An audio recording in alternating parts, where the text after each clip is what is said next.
મિત્રો, અમદાવાદ એક એવું શહેર જે માત્ર મેટ્રો, રિવરફ્રન્ટ કે સ્માર્ટ રોડથી જ વિકાસની વ્યાખ્યા નથી કરતું, પરંતુ હવે ગાયના છાણમાંથી સર્જી રહ્યું છે ભવિષ્ય માટેની ઉર્જા.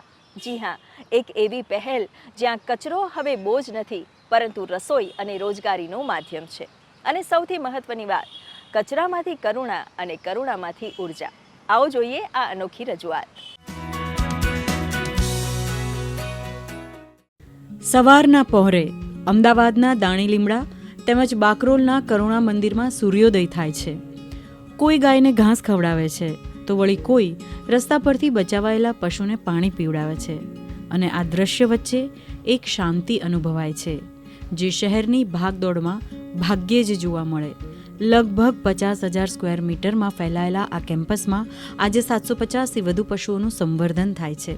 પરંતુ અહીં ઉદ્દેશ્ય માત્ર સેવા નથી, પરંતુ ઝીરો વેસ્ટના લક્ષ્યને આંબવાનું છે. અને એટલે જ અહીં છાણને પણ ઉપયોગમાં લેવાય છે.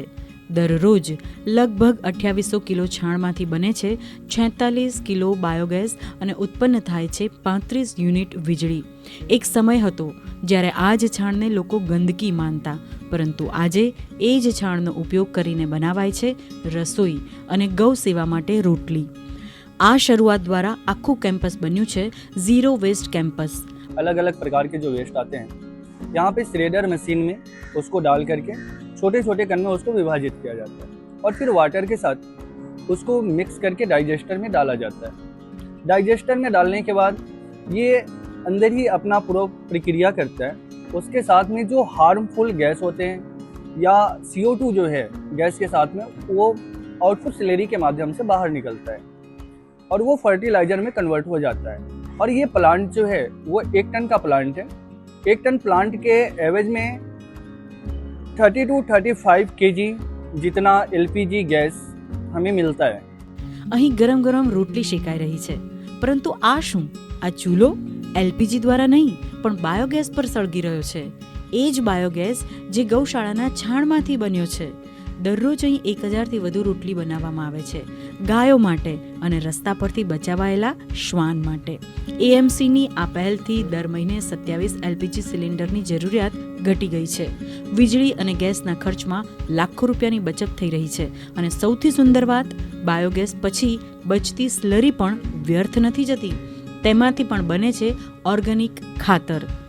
આ ઉપરાંત છાણાથી હવન સ્ટીક બનાવાય છે, તો વળી વૈદિક હોળી માટે સામગ્રી પણ તૈયાર કરવામાં આવે છે. અને આ સમગ્ર પ્રક્રિયાને 13થી વધુ લોકોને રોજગારી પણ આપી છે.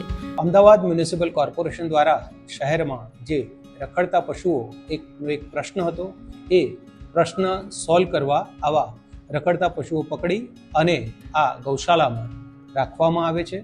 જે પ્રશ્ન હતો એ હવે એક રિસોર્સ અને એનર્જીનું માધ્યમ બન્યું. દૈનિક ધોરણે એમાંથી જે જનરેટ થતા છાણમાંથી બાયોગેસ, છાણા, સ્ટીક, ટિક્કી, ઇલેક્ટ્રિસિટી, રોટી આવી તમામ પ્રકારની જે ચીજ વસ્તુઓ બને છે.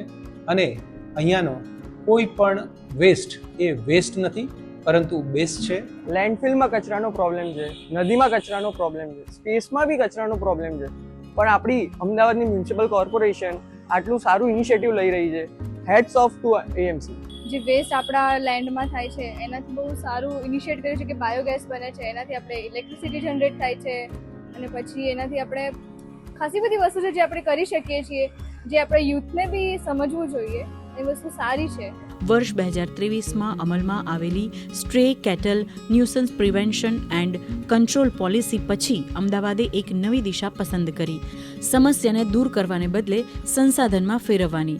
હવે AMC દ્વારા શાક માર્કેટમાંથી નીકળતા ઓર્ગેનિક વેસ્ટને પણ બાયોગેસમાં ફેરવવાની યોજના પર કામ થઈ રહ્યું છે.